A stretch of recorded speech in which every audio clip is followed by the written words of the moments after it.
Queremos agradecer a presença do Eric que veio acompanhando o pastor Jair, lá da congregacional. Seja bem-vindo, Eric. Sinta-se em casa, ok? Só dizer para você que Jair vai continuar sempre no nosso coração, certo?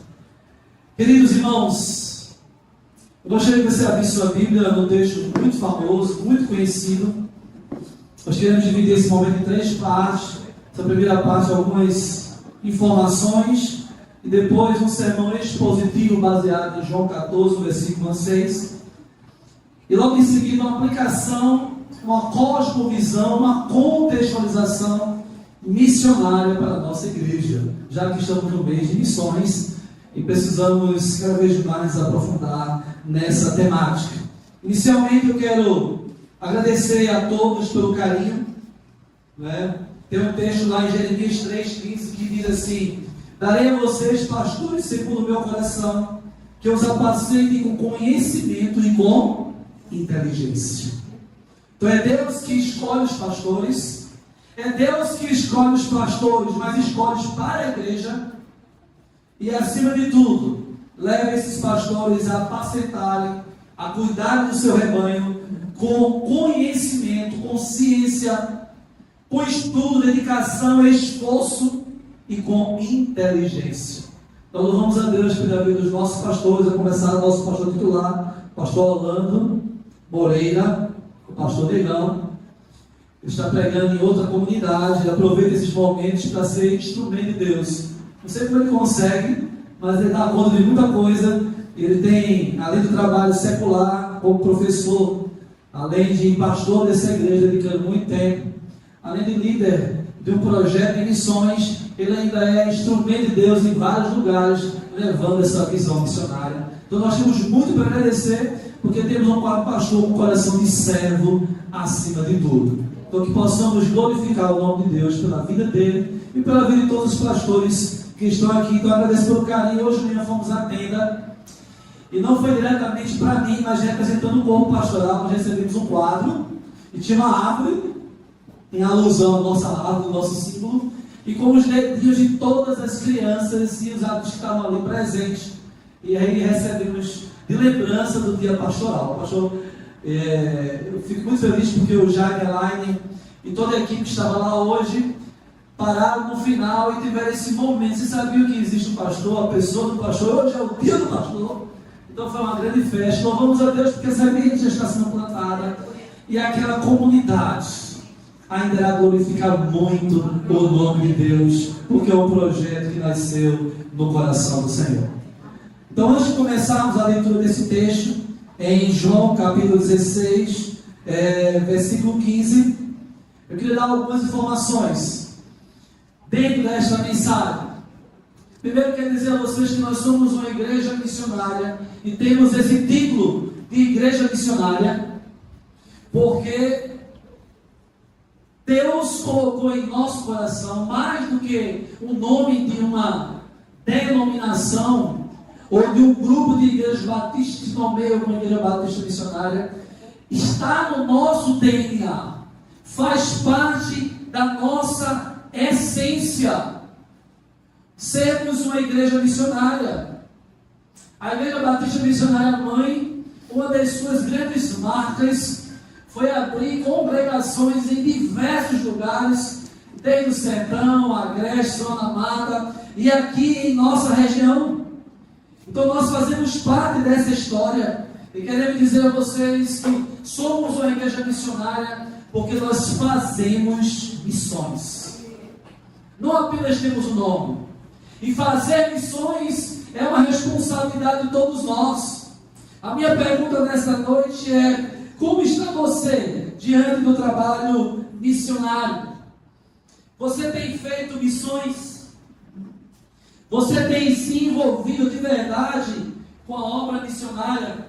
Qual tem sido a sua experiência com o trabalho missionário? Se eu pudesse entrevistar cada um aqui nessa noite, e com o microfone de mãos em mãos, e perguntando a você, o que é missões para você? Aliás, o tema da nossa conferência missionária é o quê? Como é que está escrito lá? Missões, entendes? Você sabe o que é missões, apesar de nós falarmos aqui dominicalmente, sempre estamos falando de missões. Você entende de verdade o que é o trabalho missionário? Qual tem sido o seu envolvimento com a obra de missões? Como minha filha me falou esses dias, ela tem perguntado a algumas pessoas, quando você chegar diante de Deus, o que você vai apresentar ao Senhor? Quais são as desculpas que nós vamos dar? Estou muito ocupado, estou muito cansado, não tenho tempo. Eu não tenho tempo. Eu não tenho tempo. Não tem como descer, que eu gosto de dizer, as pessoas dizem não para não assustar, os 170 degraus, por amor ao Senhor e pelas vidas, nós podemos descer todos os dias e descer sempre para a glória do Senhor. Você tem se envolvido com a obra de missões? Você tem sido, de fato, um instrumento para a glória do Senhor? Na sua casa, missões se faz em casa, missões se faz com a vizinhança, missões se faz na escola, missões se faz na universidade, missões se faz no emprego, onde quer que você esteja, Deus tem te chamado para ser um instrumento da obra missionária. Deus tem usado para pregar o Evangelho? Quantas vidas já se renderam ao Senhor pela sua pregação do Evangelho? Que não é apenas um sermão expositivo, mas acima de tudo com a sua vida, com o seu testemunho. Eu acho muito bom não falar do seu vizinho, desse garotinho que aprendemos a amar e que ele está partindo, mas que foi a iniciativa dela ver aquela criança ali, carente do Evangelho, assim, eu levo. Tomar a iniciativa de falar com a família e pedir para trazer. Quando foi a última vez que você convidou o seu vizinho? Quando foi a última vez que você convidou o seu colega da universidade, do seu trabalho, o seu familiar para vir à casa do Senhor? Essa é uma responsabilidade minha, é uma responsabilidade nossa. Vamos abrir o texto agora? João 14.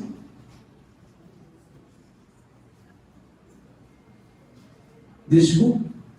Eu disse errado, foi? Então vamos para João 14, por favor. Desculpem. Não são os cabelos brancos, não. Foi só o que eu troquei mesmo. Alguns têm cabelos brancos. Já tem gente indo lá atrás. Outros têm poucos cabelos.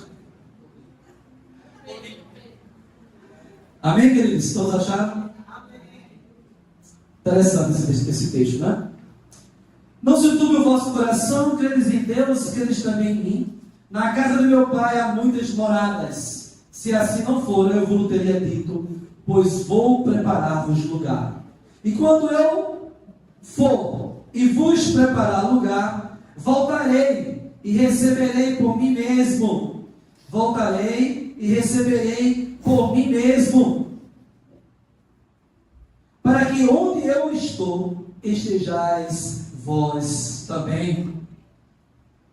E vós sabeis o caminho para onde eu vou. Disse-lhe Tomé, Senhor, não sabemos, olha só, não sabemos para onde vais, como saber o caminho? Respondeu-lhe Jesus, eu sou o caminho. Aleluia. Ou é um artigo definido. Eu sou o único caminho. E eu sou também, e a verdade, a única verdade absoluta. E eu sou a vida. E ninguém, a singularidade de Cristo, ninguém vem ao Pai a não ser por mim. Eu coloquei aqui, missões é a missão da igreja. A melhor dieta para uma igreja fraca é a dieta missionária. Uma igreja que não evangeliza precisa ser evangelizada. Sério isso, né? Uma igreja que não evangeliza precisa ser evangelizada. Uma igreja que não é um corpo missionário é um campo missionário. Uma igreja que não é um corpo missionário se torna um campo missionário.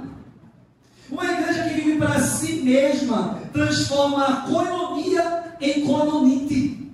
Uma doença, uma deformação e não uma comunhão. Missões é a missão da igreja. A igreja precisa pregar ao mesmo tempo aqui, ali e além fronteiras. E como já disse Lausanne, o propósito de Deus é o evangelho todo, por toda a igreja, em todo o mundo. Louvado seja o nome do Senhor. Eu sou o caminho, a verdade e a vida. Esse é um contexto histórico. Era a última semana do ministério de Jesus. Os últimos dias. Instantes antes de todo o processo que iria passar. A cidade de Jerusalém estava fervilhando de peregrinos. A festa da Páscoa havia chegado mais uma vez. O sinédrio judaico já havia contratado testemunhas falsas para acusar Jesus. Judas, movido pela ganância, já o havia vendido e aguardava o momento de entregá-lo. Vá pensando nesse contexto. E nesse clima tenso de Jesus se reúne com os seus discípulos no cenáculo e ministra o coração deles uma palavra de esperança, uma palavra de consolo. Faltavam poucos instantes naquela quinta-feira santa para que Judas o traísse. Descortina diante dos seus olhos daqueles homens aflitos o seu propósito de preparar para eles um lugar na casa do Pai, revelando-lhes que ele já sabia o caminho onde iria. E aí, de repente, Tomé, o patrono do ceticismo, o pai da incredulidade, retruca de forma incontinente: Senhor, não sabemos para onde vais, como saber o caminho? Jesus então lhe responde: eu Tomé, eu Judas, eu Alexandre, eu sou o caminho. Se nós entendermos e permitirmos que essa verdade encha o nosso coração, a nossa vida será transformada. Eu sou o caminho, a verdade e a vida. Ninguém vai ao Pai senão por mim. Jesus faz uma alta apresentação suficiente e significativa. E hoje eu queria começar falando sobre isso. Primeiro, Jesus é o caminho para Deus. Olha para mim, querido jovem que está aqui conosco nessa noite, que passou esse sábado e domingo até aqui. Deus não te trouxe aqui por acaso. Eu quero dizer para você que Jesus é o único caminho que pode me levar você e nos levar para Deus. Não há outra forma. Não há atalhos. Pode ser que todo caminho leve à vida, mas só há o único caminho que pode nos levar a Deus. Essa é a base de missões.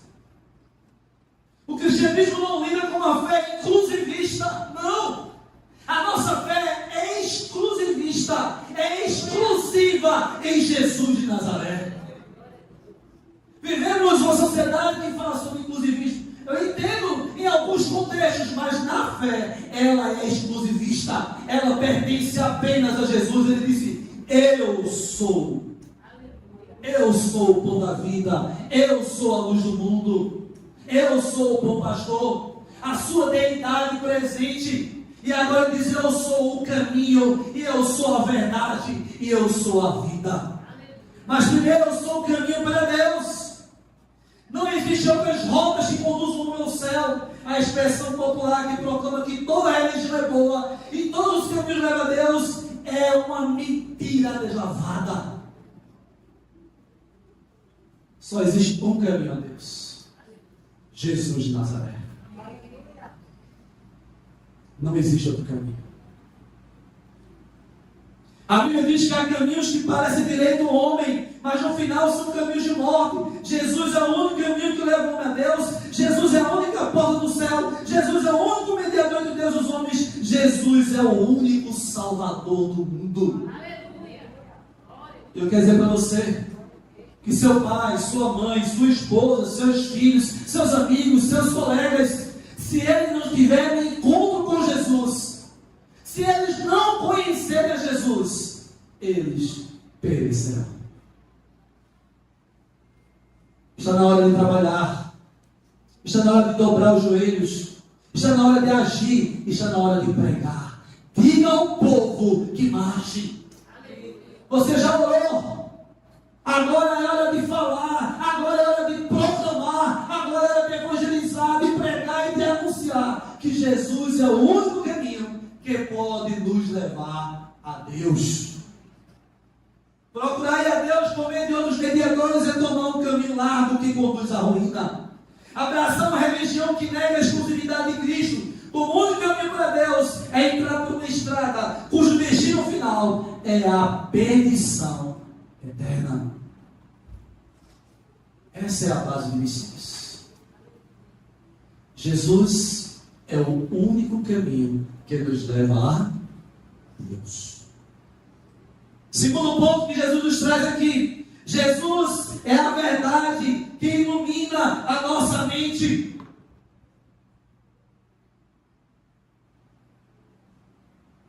Primeiro, é o caminho que nos leva a Deus. Segundo, ele é a verdade que dissipa todo engano. Ele é a verdade que traz luz ao nosso entendimento. Como Paulo disse, e não entre na forma, não seja formatado com a forma desse mundo, mas transforme-se pela renovação do vosso entendimento, para que possa experimentar a boa, a perfeita e agradável vontade. Ele veio com a verdade que ele é, iluminar a sua mente e o seu entendimento. Jesus não é enganador, não é um falsário, ele é cheio de graça, ele é cheio de verdade. Ele não apenas viveu a verdade e pregou a verdade, ele é a própria verdade. Eu sou. Ele não é uma verdade, ele é a verdade. Você tem procurado a verdade? No mundo de tantas mentiras, de tantos enganos, de tantas ilusões, eu quero dizer para você nesta noite que Jesus é a verdade. A verdade é objetiva, translúcida e absoluta. Não há rodeios, não há escuridão, meias verdades. Ela é absoluta, ela é eterna. A verdade é o próprio Jesus. Ele não é uma entidade de muitas verdades. Ele não é uma divindade, um panteão de muitas outras divindades. Ele não é uma das teorias e de muitas propostas religiosas. Jesus, olha para mim, é a única verdade capaz de encher nossa mente de luz e aquecer o nosso coração com sólida segurança. Ele é a verdade que ilumina, que traz luz à nossa mente.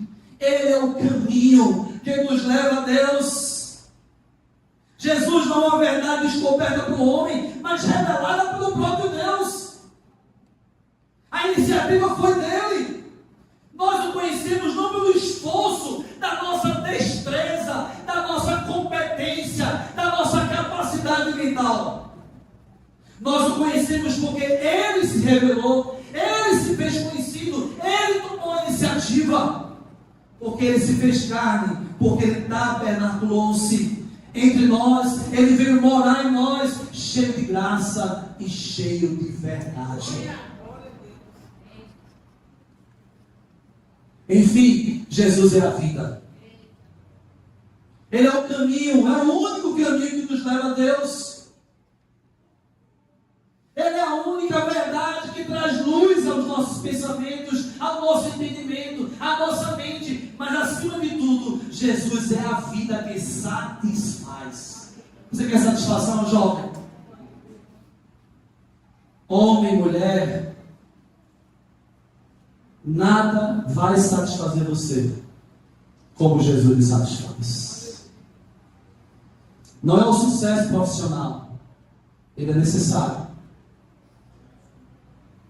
Não é o sucesso intelectual, ele é importante. Não é o sucesso financeiro, ele também faz uma grande diferença. Não é o sucesso na relação conjugal, nem o prazer de nenhum tipo pode completar você, trazer um contentamento a você, como Jesus de Nazaré. Não é o namorado, a namorada, não é o marido, não é a esposa. Ninguém tem a competência, a musculatura necessária para preencher um lugar no seu coração, porque Deus colocou a eternidade no seu coração, e só Jesus pode trazer plenitude. Eu vim para que vocês tenham vida, mas a tenham em abundância. Então não é passar naquele melhor vestibular, não é arranjar aquele grande emprego. Cadê a matéria de vergonha? Ou como disse a nossa baterista, aquela linda namorada. Cadê Marco? Vou tirar uma coisa também. Está ali se escondendo. Eu brinquei com ele no dia do jovem, nesse partidão. Não é apenas isso. Não é a sua ascendência no seu trabalho. Eu quero dizer para você que só Jesus é a vida que satisfaz. Quantas vezes sofremos porque projetamos em nossa esposa, em nosso esposo, em nossos filhos, em qualquer coisa, o lugar que só Jesus pode preencher. Ele é que vai dar o prazer que você tanto necessita. Ele é que vai dar a completude, o contentamento, a satisfação que você precisa. Jesus é a vida, pois Ele é a fonte da vida física e espiritual. O pecado separou o homem de Deus e matou espiritualmente. O homem sem Deus está morto dos seus delitos e pecados. O homem sem Deus não tem apetite pelas coisas espirituais. Ele está cego para as coisas do alto. Seu coração está endurecido e rebelado contra Deus. O homem sem Deus é escravo do pecado, do mundo, da carne, do diabo. Ele se alimenta de cinzas e caminha para a morte eterna. Porém, somente Jesus, Josué, filho de José, como dizem os estudiosos, só Ele pode preencher o seu coração. Só Ele pode dar paz, porque Ele é a paz. Só Ele pode dar alegria, porque Ele é a alegria. Só Ele. Apesar das adversidades, apesar, como o pastor Jair pregou segunda-feira lá na comunidade, quando Jesus manda os discípulos na sua viagem missionária, encaminham-os ao mar da Galileia, as tempestades vêm, e Jesus vai para o monte orar. Vem na primeira vigília da noite, só vai ao encontro na quarta vigília, em torno de 6 a 9 horas depois. Apesar das adversidades, apesar aqueles marinheiros nascidos na Galileia, conheciam aquela região como ninguém, eles iriam morrer, eles estavam morrendo e sabiam disso. E Jesus estava no monte, não indiferente, mas orando pelos seus discípulos. Ele está intercedendo por você, orando para que nesta noite você tenha um encontro com o seu Espírito, porque o Espírito Santo convence você do pecado, da justiça. Ele está intercedendo para que hoje você tenha a coragem, a ousadia de dizer: eu quero esse Jesus, porque Ele é o único caminho que me leva a Deus. Ele é a única verdade que vai trazer luz a todas as minhas reflexões. E Ele é a vida, a única que vai me satisfazer. Não é o sucesso, não é o dinheiro, não é o sexo, não é a fama. É Jesus que vai trazer alegria, paz e satisfação ao seu coração. Jesus é que dá vida e Ele é a vida. Nenhuma religião pode levar o homem da morte espiritual, nenhum ritual pode levá-lo da sepultura existencial. Somente Jesus tem a vida. Somente Jesus concede, e somente Jesus, Ele é a própria vida. Eu queria concluir essa primeira etapa, antes de fazer uma aplicação missional, como aprendemos no curso, de forma intencional, em uma cosmovisão, uma contextualização missionária, enxergando a Bíblia a partir desse contexto, enxergando a Bíblia a partir dos órgãos de missões. Eu quero dizer para você que o homem busca razão para a vida em muitas fontes. Eu escrevi algumas delas. Mas todas essas fontes são poluídas. O homem procura o prazer na bebida, na riqueza, no sexo, no sucesso. Mas o fim da linha é desgosto e insatisfação. Só Ele é a vida que satisfaz. Ele oferece a vida e vida em abundância a todos aqueles que nele creem. Isso é missões. É entender essa verdade eterna, que o próprio Senhor, se revelando aos seus discípulos, se apresentando aos discípulos e a toda a história do cristianismo, ele disse: só sou eu, apenas eu sou o caminho, a verdade e a vida, e a minha igreja e o meu povo precisa ser um canal para conduzir essa verdade até os quatro cantos da terra.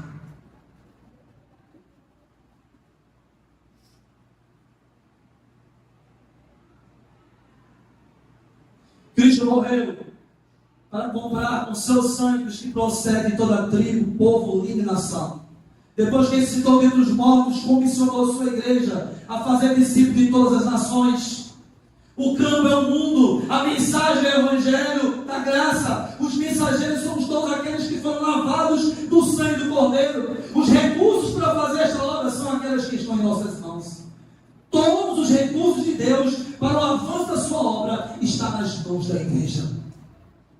Está nas minhas mãos, está nas suas mãos. Nós somos a igreja do Senhor.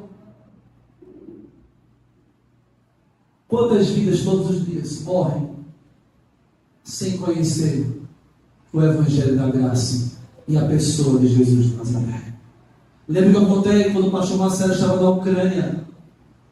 Ele conseguiu chegar a uma comunidade da Chechênia, um bombardeio por cima dele, arriscando a própria vida. Pastor Marcelo, Maurício, missionário das missões presbiterianas, e hoje pastor da igreja Batista presbiteriana Boa Viagem, na entrada do shopping Recife, estou comigo teologia. E quando ele estava lá, e teve acesso, mesmo contra todas as orientações missionárias daquele instante, pronto para dar a vida dele, e ele falou que Jesus era a luz do mundo.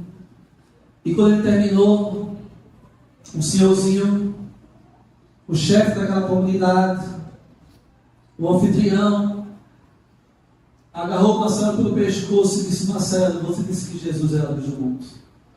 Há quanto tempo você conhece essa verdade? A minha vida inteira, há 3 gerações.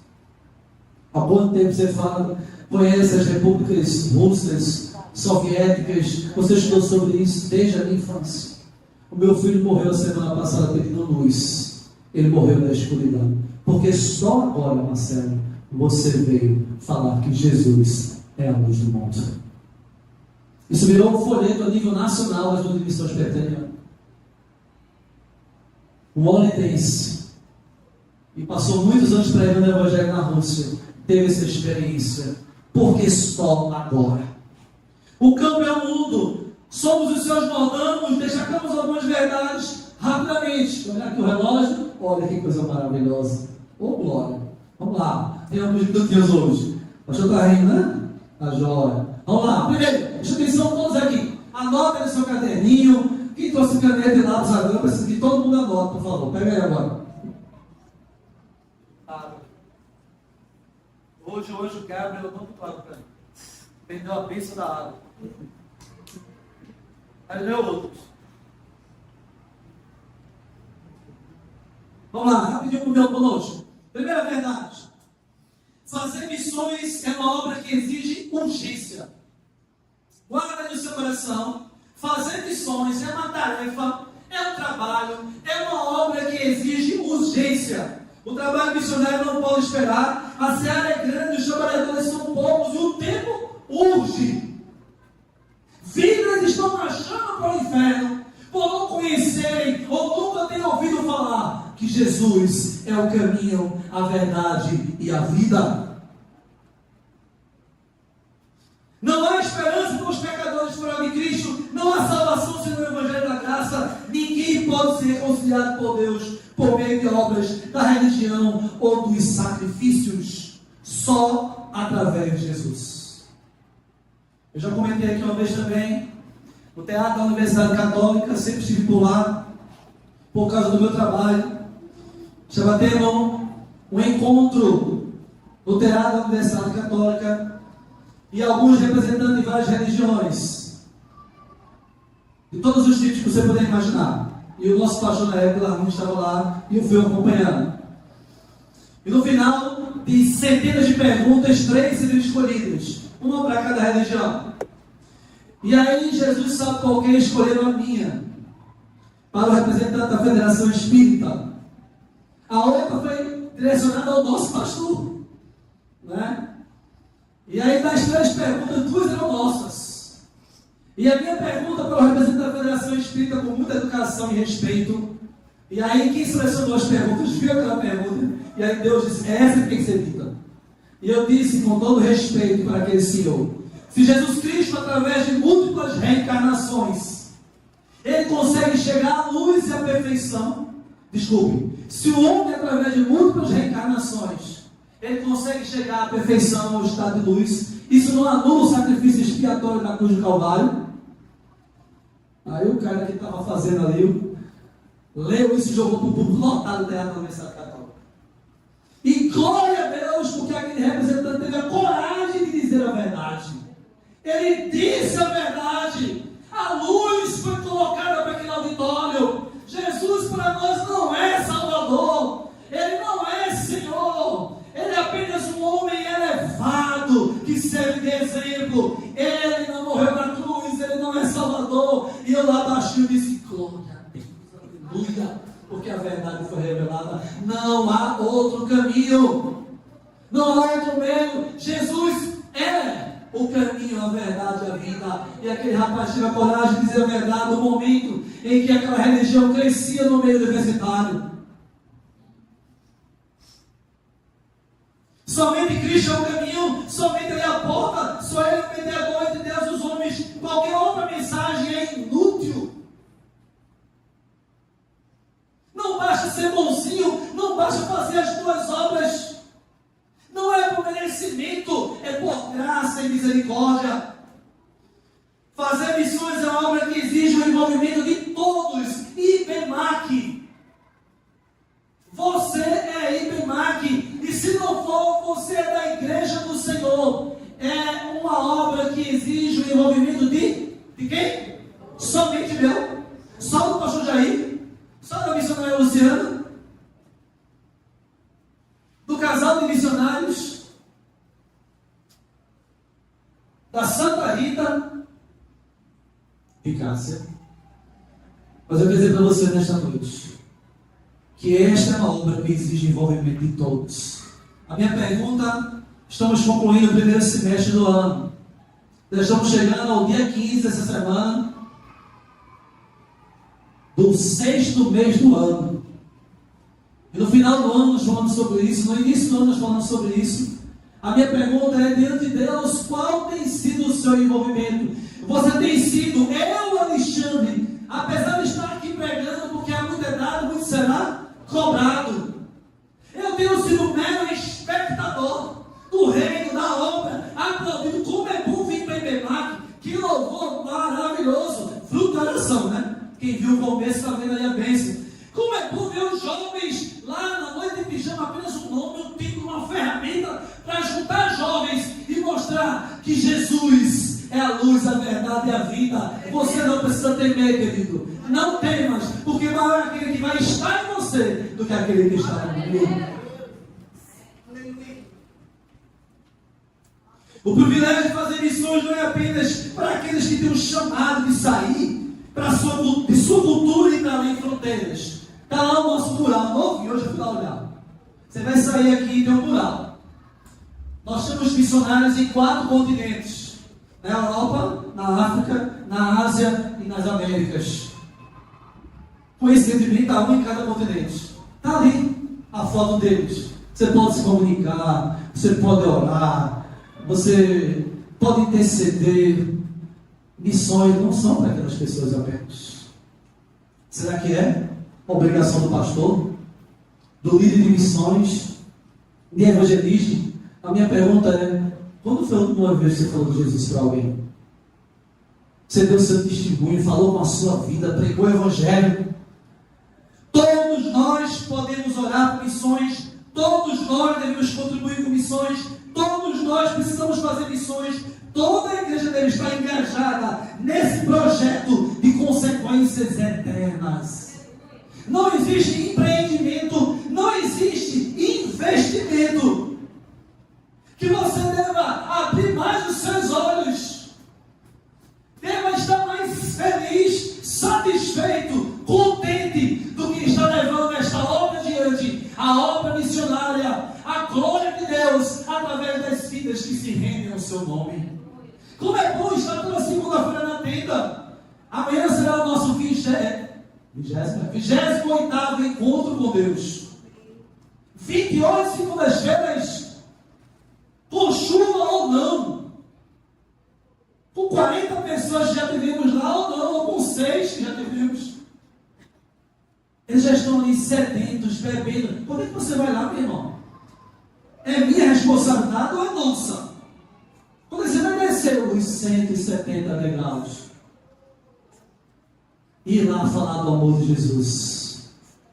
Eu vejo Juquinha cantando, o nosso grande evangelista, meu líder Fábio lá falando, pastor Jair e tantos que já estiveram lá, irmã Rita e outros que estão ali cuidando. A gente monta a infraestrutura, chega às 5 da tarde, monta tudo, sai da comunidade, em torno de 50 casas, levando o convite que entregamos e fazemos semanalmente. E aí, quando é 7 horas da noite, de forma bem pentecostal, quando está chovendo, a gente vai lá fora, bota a mão para o céu, não colhe tampa para a chuva. E crendo, porque Deus responde aquele que? E as chuvas param, meu Deus. E as pessoas chegam e a chuva volta a chover. E quando termina, a chuva para. E as pessoas vão embora e voltam a chover. Você crê nisso? Porque Deus sabe, Ele nos levou ali, Ele tem nos movido, nos motivado a estar ali para levar o Evangelho. Nunca me esqueço quando chegou o pastor Jair, eu comecei a fazer atrás de sopado. Ele e a esposa. Se tu nem ligasse para mim para dizer que estava chovendo, claro que não. Queria ser abençoado no dia do aniversário dele. Chegou uma olhadinha para levar a palavra, mas estava ali. Porque o nosso compromisso primeiro é com quem? Com Deus. Muitas vezes eu e Fábio e muitas pessoas aqui descemos ali. E nas quintas-feiras estamos parados porque não temos uma mulher para ir conosco. Visitar mães, mulheres, só estou visitando homens agora. Nunca visitei tanto homem na minha vida. Acho que é Deus direcionando o espaço, né? Homens, homens e homens. Até para ver se converte mais homens, né? Tantas mulheres aqui. Mas nós precisamos de você, mulher. Uma vez no mês, 4 mulheres. Ou se não quiser ir sozinha, se me constrangida, chama uma amiga, vem em dupla. 2, uma vez no mês, serão 8 mulheres de centenas que nós temos aqui. E venha ter a sua própria experiência. Venha levar o Evangelho. Venha sentar naquela casinha bem simples. Às vezes não tem nem cadeira, ficamos em pé. Às vezes não tem nada, mas você vai ver as pessoas se derramando em lágrimas e simplesmente entregando a sua vida, a vida a Jesus. A obra missionária não deve ser apenas um apêndice da agenda da igreja, mas uma frente de ação em que todos os crentes estejam envolvidos. A evangelização não é um programa, não é um departamento, olha para mim, não é um ministério de responsabilidade de Marlon. A obra missionária é um estilo de vida, é uma cosmovisão, é uma forma de pegar esse óculos aqui e colocar o óculos do reino, o óculos com a visão de Deus. É a visão missionária, é a visão da graça, porque Deus amou o mundo. Como dizem os estudiosos, teólogos, logos, cosmos, Deus amou o cosmos com tal intensidade que deu Ele, Jesus, por amor a mim, por amor a você. Fazemos missões na dinâmica da vida, em nosso lar, em nossa escola, em nosso trabalho e até mesmo no lazer. Teve lazer ou não teve? Os jovens hoje à noite. Está todo mundo ali, bem quebrado. Já me disseram que deu 4 horas da manhã e tinha gente puxando conversa. Eu sou um glória, né? Amanhã vai gente no trabalho puxando, que trabalha em Camarões de feriado. na faculdade, na escola. Mas foi bom ou não foi? Iriam de novo ou não iriam? Foi bênção. Não temas, com muitas dinâmicas, com muitas atividades, falando do Evangelho a esses jovens. Nós estamos aqui para isso. Fazemos missões quando oramos por missionários, quando contribuímos para a manutenção do campo. Tanto os que descem ao poço, como os que seguram as cordas, estão igualmente comprometidos com essa tarefa de consequências eternas. Querido, preste atenção. Você tem a mesma responsabilidade de estar no maior país, o segundo país mais muçulmano do mundo. Você tem a mesma responsabilidade ali, hoje, um dos países mais ateus do mundo, na Europa. Você tem a mesma responsabilidade que a família de Cabo Verde, que está fazendo um trabalho extraordinário e abrindo e ampliando. Você tem a mesma responsabilidade que o nosso casal que está aqui na América. Está lá a foto.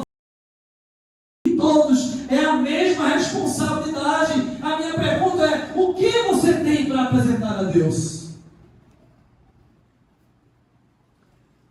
Não basta ser uma boa coleguinha não na escola, não. Não basta ser um bom aluno que tira 10, não. Que tal testemunhar quando alguém perguntar: qual é o teu segredo de tirar 10?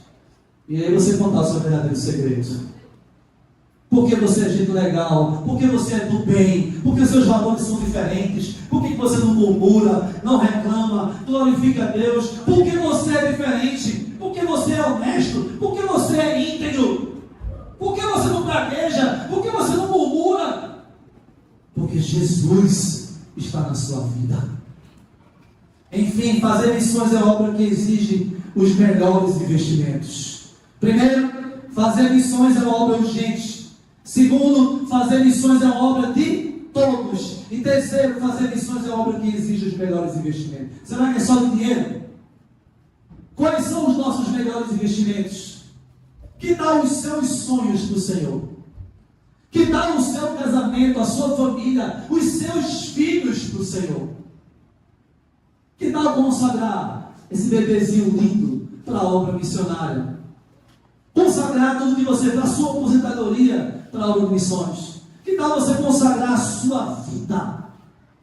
Não podemos cumprir a agenda estabelecida por Cristo e ir por todo o mundo e fazer discípulos de todas as nações sem fazer investimentos financeiros, é verdade. Somente uma igreja fiel na mordomia dos bens pode ser missionária. Somente uma igreja generosa no ofertar pode ser luz para as nações.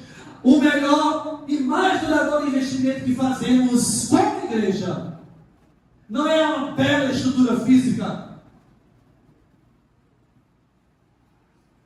mas é a salvação de vidas. Às vezes temos um cronograma, uma agenda gigantesca, com muitas atividades que têm o seu fim em si mesmo, e não com a salvação de vidas, e não com levar pessoas e conduzir aos céus. Tudo que fazemos deve ter como motivação a obra de missões, que almeja a glória de Deus. A Bíblia diz que quem ganha almas é sábio. O dinheiro que investe em missões é uma semente que se multiplica e produz frutos para a vida eterna. Mas não é suficiente apenas investir os recursos financeiros. Precisamos também de investimento de vidas.